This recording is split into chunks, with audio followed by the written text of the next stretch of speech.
We all have that feeling, don't we? You're sitting with an elder in your life, a parent, a Yeah. grandparent, Hmm. and you just realize that their whole world, every lesson, every story about your family history, Mm. it's all just sitting right there. But it's locked away. Exactly. It's like, there's this incredible library of knowledge inside them, but you're only ever getting the dust jacket summary. And everyone wants to capture that legacy. I mean, it's a universal thing. Yeah, but you can't just ask them to, write a memoir. No, Like that's a that. surefire way to make sure it never happens. Hmm. So today we're doing a deep dive into this whole world of guided memory preservation. Right. We're looking at the mechanics of the solution, a tool like the Tell Me Your Life Story Grandpa Journal. And then we're going to contrast that ideal product with the harsh, beautiful reality from users who've actually tried it. Okay, let's unpack this. Our mission here isn't just to review a product. It's to figure out the best way to turn that overwhelming blank slate into a lasting family legacy. It's that tension, isn't it? Between the elegant design of the tool and just the gritty reality of human nature, of procrastination. Absolutely. And that's really where the insight is. I mean, these guided journals, they're sold on this powerful emotional promise Oh, totally. that they can, single-handedly create this family keepsake that grows love and builds emotional connection. They're trying to put a whole lifetime into one object. And you can tell the designers really got the barriers. Yeah. They knew they couldn't just hand someone a blank notebook. No. That blank page anxiety, that feeling of where do I even start? Yeah. It's lethal. It kills any big project like this. Exactly. And when you look at how they actually built this thing, you see these really sophisticated solutions designed to sort of defeat that inertia. Right. They understood that summing up an entire life is just a massive task. So instead of focusing on the page count, which is, pretty substantial, they break the whole story down Into chapters. into 6 main chapters organized by life stages. That structure is the key. It turns this huge, overwhelming burden into a series of manageable little sprints. And that framework is what makes it even seem possible. You don't have to figure out the flow. You just jump to the childhood section or career. They give you the scaffolding. They provide the scaffolding, and if that's the scaffolding, then the 200 prompts are the engine. We're talking about questions that are, carefully crafted to go deep, to get at wisdom and reflections that go way past the stuff you'd get over dinner. And this is where we have to pause and ask that first big question. Are 200 prompts a feature, or is it actually a hidden hurdle? That's a great point. The quality is there for sure. They're asking about mentors, failures, things they wish they knew, but the sheer quantity of it, it could, reintroduce that same feeling of this is too much. Yeah, because if it starts to feel like homework, it's not going to get done. But the design, it really suggests they were trying to be comprehensive. They didn't just design it for the person writing, they designed it for the family historian. What's fascinating here is how the journal moves beyond just the subjective story questions. It starts to include tools that are designed to anchor the whole family history in, like objective data points. It's not just about a funny story, it's about capturing the roots of the whole family tree. We're moving into structured genealogy territory here. They build in dedicated sections, like a detailed family tree template. Yeah, which is crucial. It's so crucial for recording history that otherwise just relies on, what someone happens to remember, which is always unreliable. And what really elevates this specific model, I think, is the inclusion of the family templates. Oh, tell me about those. These are specific, dedicated spaces to capture key details, not just about the writer, but about their parents, their grandparents, their siblings, their children. That is a brilliant design choice. This is, isn't it? Because it forces the elder to preserve information about the generation before them. And that's the history, the details about their own mother's childhood. That is so often the first thing to be lost for good. This journal basically makes preserving it mandatory.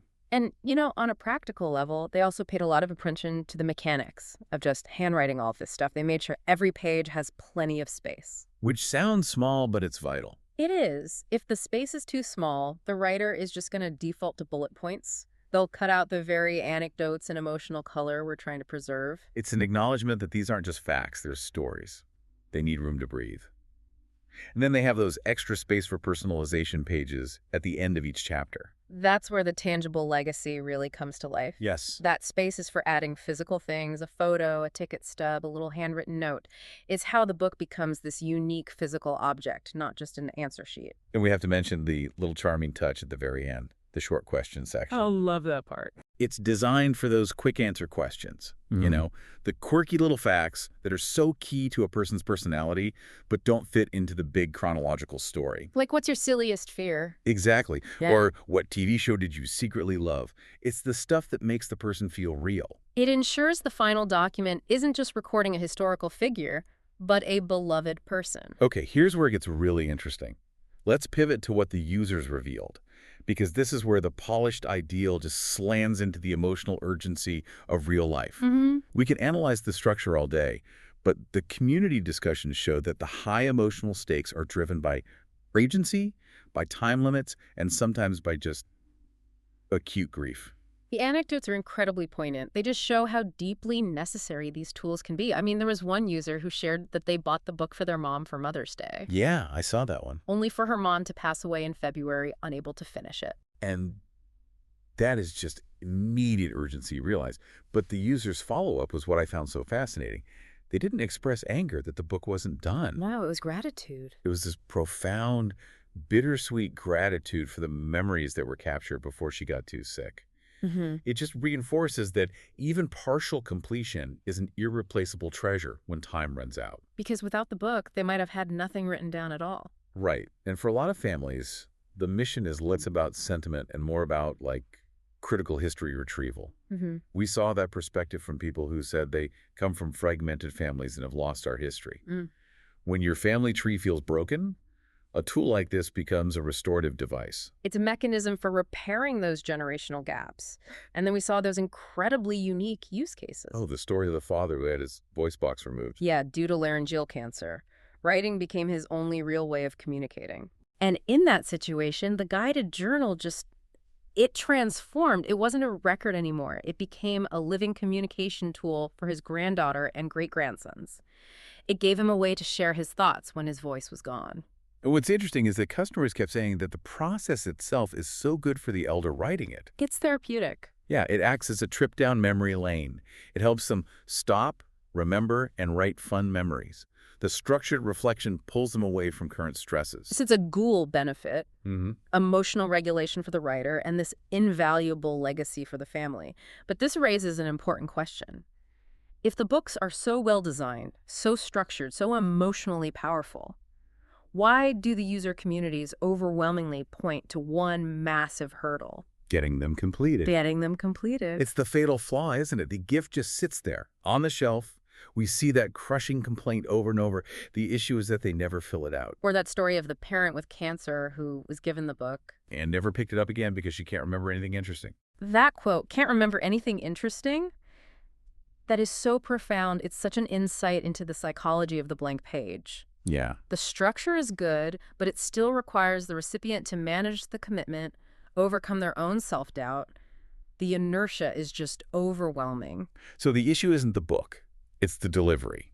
Handing a 122-page book to someone and saying, here, summarize your life, is kind of setting them up for failure. It requires continuous internal motivation to complete this huge undefined project. And the users who actually succeeded, they realized they couldn't rely on the elder's motivation. They had to step in. They had to become the active scribe. They had to finesse the process. That finessing is the secret sauce. It really is. The solutions involved the younger generation taking the lead. They kept the book themselves. They took their parent out to eat, and they asked the questions out loud. And wrote the answers down for them. Yes.